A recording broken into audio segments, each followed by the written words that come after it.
penangkapan yang kedua ya, yang kemarin. Yang kemarin. Ya, terkait yang penangkapan itu kita baru mendapatkan data satu bot 14 orang kan, dan satu orang ada yang di bawah umur. Cuma satu bot lagi kita belum dapat datanya. Jadi untuk tindak lanjutnya yang pertama kan kita nunggu data lengkap dulu. Selanjutnya kita akan berkoordinasi dengan dinas terkait dan akan melaporkan juga ke pimpinan bagaimana tindak lanjutnya.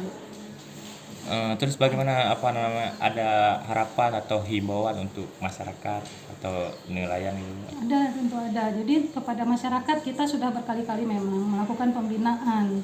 Namun ya masyarakat kita juga mungkin ya di dalam namanya kan masyarakat nelayan mungkin belum terlalu paham menggunakan navigasi sehingga melewati batas teritorial, jadi ya inilah kejadian berulang gitu.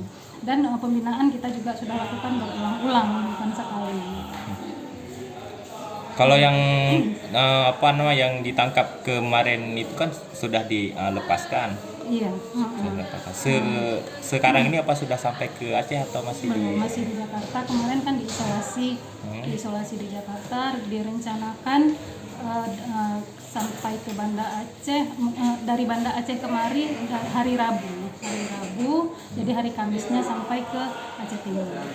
Berarti direncanakan berdasarkan hasil Zoom meeting kemarin dengan pihak terkait, dengan KKP juga, dengan Dinas Sosial Aceh. Berarti untuk tahun ini, misalnya tahun 2022 ini baru kali ini ya dilakukan penangkapan. Iya, yang 2022 selama saya di sini berapa minggu ya? 3 minggu duduk sebagai kepala dinas perikanan, sudah 2 kali kejadian penangkapan. Sudah 2 kali. Ya harapannya supaya kejadian ini nggak berulang lagi lah.